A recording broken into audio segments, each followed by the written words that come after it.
అమ్మ చూడండి, ఇవాళ ల్యాబ్లో ఫస్ట్ 4 ల్యాబ్ సైకిల్స్ ఎక్స్ప్లెయిన్ చేస్తాను. ఫస్ట్ ప్రోగ్రామ్ మనం కరెన్సీని రూపీస్లో ఇస్తే దాన్ని డాలర్స్లోకి, తర్వాత పౌండ్స్లోకి, యూరోస్లోకి, జపనీస్ కరెన్సీలోకి ఎలా కన్వర్ట్ చేస్తారనేది ఉంది. ఈ ప్రోగ్రాంలో ఫస్ట్ మనం ఇండియన్ రూపీస్ తీసుకోవాలి. రూపీస్ దానికి కూడా ఆల్రెడీ ఏం చెప్పాడు మనకి, యుఎస్డి రేట్ వచ్చేటప్పటికి 83 రూపీస్ అని. ఆ తర్వాత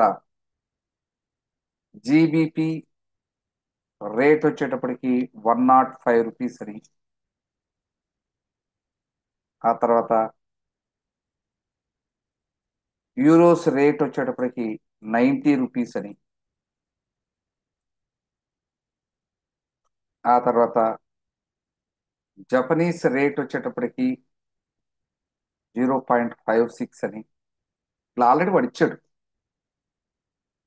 ఇప్పుడు మనం రూపీస్ని టైప్ చేద్దాం, రీడ్ చేద్దాం. Scan percentage d comma M% rupees.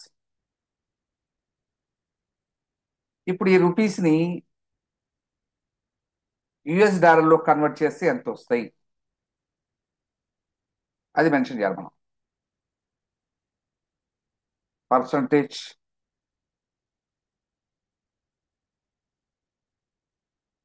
Percentage .2f. దాని మీనింగ్ ఏంటి? .2f అంటే పాయింట్ తర్వాత 2 ప్రెసిడెంట్స్ అవును. డాలర్స్లోకి ఎలా కన్వర్ట్ చేస్తారు అంటే, మనం ఇచ్చినటువంటి రూపీస్, మన రూపీస్ డాలర్స్ కంటే చాలా తక్కువ. మనం 83 రూపాయలు ఇస్తే కనుక $1 రాదు మనకి.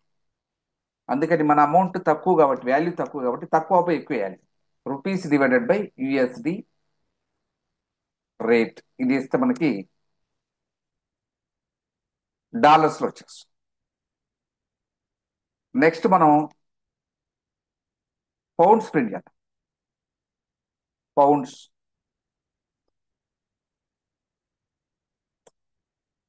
అవి రూపీస్లో ఉంటాయి. అవి పౌండ్స్ సింబల్ ఉండాలి నాకు యాక్చువల్గా.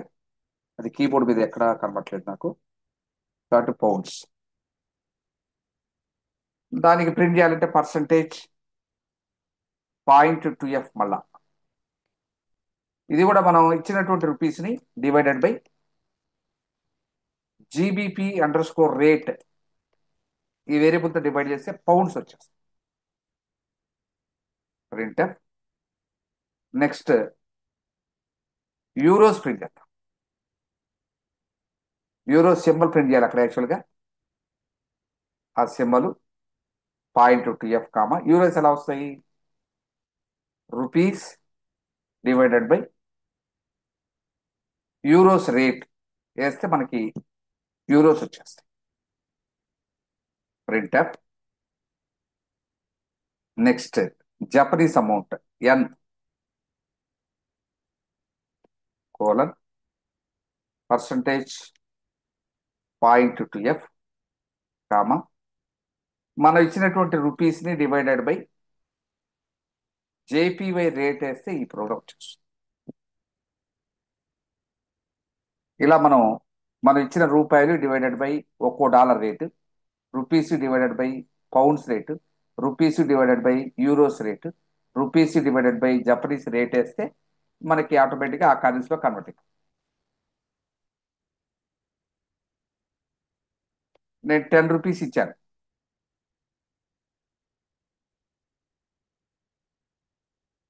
10 రూపీస్ ఇస్తే మొత్తం ఫ్లోట్ వచ్చిందంటే ఒకసారి చూడండి. మనం ఇక్కడ స్కాన్ పర్సంటేజ్ డి ఇవ్వాలా ఎఫ్ ఇవ్వాలా? మనం ఎఫ్ ఇవ్వాలి. అందుకని మనం రాగొచ్చు 10.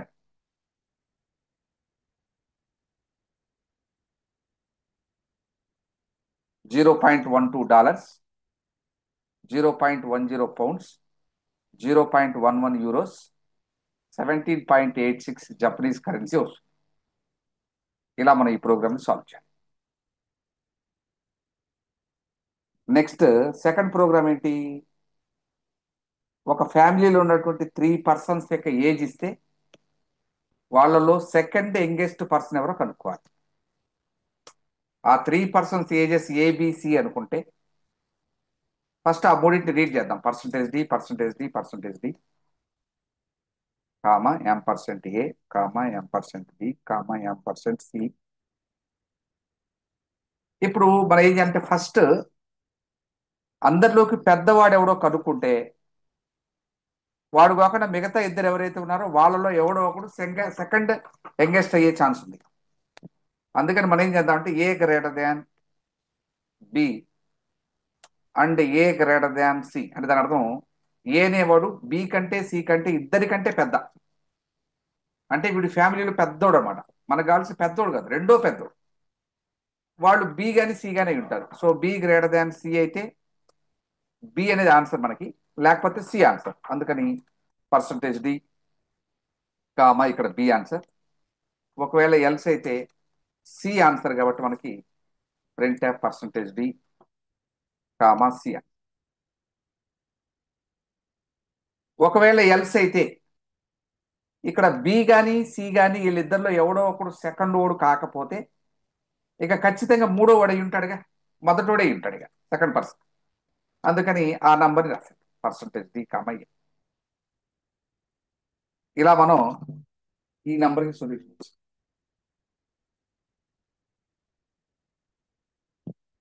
First person age 10, second person age 5, third person age 7 years అయితే సెకండ్ యంగెస్ట్ ఎవడంటే 7 వచ్చిందా.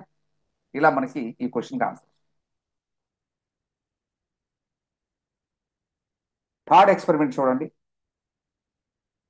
థర్డ్ ఎక్స్పెరిమెంట్ లో ఏమి ఇచ్చాడు మనకి, ఒక స్టూడెంట్ కి మ్యాథ్స్ లో, ఫిజిక్స్ లో, కెమిస్ట్రీలో, అలానే జేఈ మెయిన్స్ లో వచ్చినటువంటి మార్కులు తీసుకొని వాడికి అడ్మిషన్ ఇవ్వాలా వద్దా అని చెక్ చేసే ప్రోగ్రామ్. ఫస్ట్ మనం ఏం చేద్దాం అంటే ఫిజిక్స్, కెమిస్ట్రీ, మ్యాథమెటిక్స్ లో వాడికి ఎన్ని మార్క్స్ వచ్చాయో రీడ్ చేద్దాం. Percentage D, percentage D, percentage D comma M%, physics, chemistry, maths. అలానే జేఈ మెయిన్స్ కూడా రీడ్ చేద్దాం. జేఈ మెయిన్స్ అంటే M%J. ఆ తర్వాత యావరేజ్ మార్క్స్ క్యాలిక్యులేట్ చేద్దాం. ఎలా క్యాలిక్యులేట్ చేస్తారు, physics plus chemistry plus mathematics /3 వేస్తే మనకి యావరేజ్ మార్క్స్. ఈ యావరేజ్ మార్క్స్ ని బట్టి యావరేజ్ మార్క్స్ కనుక 60% వస్తే ఎలిజిబుల్ ఇవ్వచ్చు, మనం అడ్మిషన్ ఇవ్వచ్చు. అప్పుడు ఏం చేస్తారు దాన్ని, if average marks greater than or equal to 60 అయితే అప్పుడు వాడికి ఎలిజిబుల్ ఇవ్వచ్చు. కాబట్టి మనం ఒక మెసేజ్ రాద్దాం, eligible based on physics chemistry marks average, దాన్ని బేస్ చేసుకొని ఎలిజిబుల్. ఒకవేళ ఎల్స్, ఒకవేళ maths, physics, chemistry average marks greater than or equal to 60 లేకపోతే ఇంకో రూల్ ఏం చెప్పాడంటే మ్యాథమెటిక్స్ లో కంపల్సరీగా 65% ఉండాలి, అండ్ ఫిజిక్స్ లో కానీ కెమిస్ట్రీలో కానీ ఏదో ఒక దాంట్లో 65, అంటే P greater than or equal to 65 or C greater than or equal to 65. అలా ఉన్నా సరే వాడికి మనం ఎలిజిబుల్ ఇవ్వచ్చు. Print F eligible based on math and 1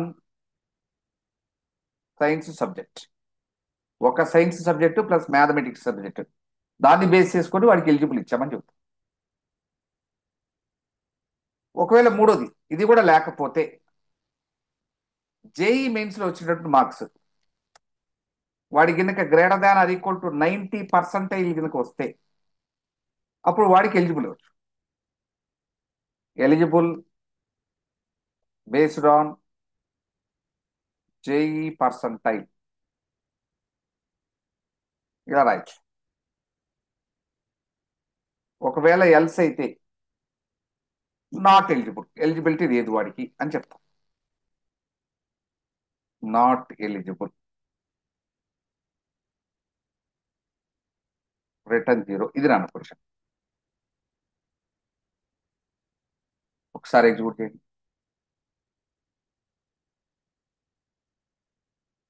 55 marks, 99 marks, 44 marks, 95 marks. ఇలా ఇస్తే eligible based on PCM average. Average బాగుంది కాబట్టి వాడికి ఎలిజిబుల్ ఇచ్చేసామని చెప్తాం. ఇలా ప్రోగ్రామ్ రాయొచ్చు. నెక్స్ట్ ప్రోగ్రామ్ ఏంటంటే, మనం వీక్ డే నంబర్ ఇస్తాము.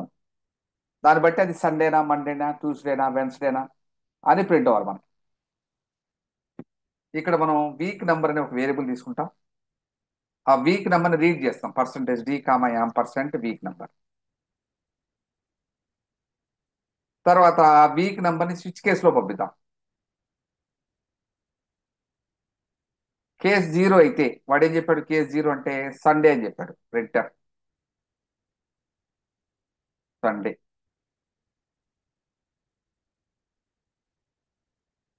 బ్రేక్. కేస్ వన్ అయితే అది Monday. Monday. Break. Case two అయితే ట్యూస్డే. బ్రేక్. కేస్ త్రీ అయితే వెడ్నెస్డే. బ్రేక్. కేస్ ఫోర్ అయితే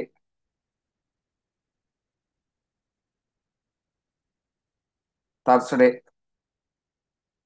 బ్రేక్. కేస్ ఫైవ్ అయితే ఫ్రైడే. బ్రేక్. కేస్ సిక్స్ అయితే సాటర్డే.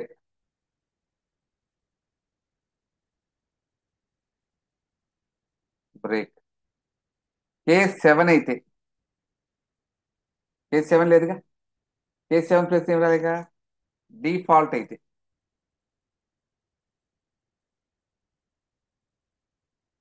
అప్పుడు ఇన్వాలిడ్ వీక్ డే నంబర్ అని చెప్పేసి ఇలా ప్రోగ్రామ్ అవుతుంది. ఒక్కసారి ఎగ్జిక్యూట్ చేయండి. 6 అని ఇచ్చారు. 6th డే సాటర్డే కాబట్టి సాటర్డే అని వచ్చింది. ఇలా మనం ఈ 4 ప్రోగ్రామ్స్ సాల్వ్ చేద్దాం అన్న. ఈ 4 ప్రోగ్రామ్స్ రేపు సండే అందరూ కూడా కోడి తంత్రాల ప్రాబ్లంలో ప్రాక్టీస్ చేయాలి. అందరూ కంప్లీట్ చేసేయాలి 4.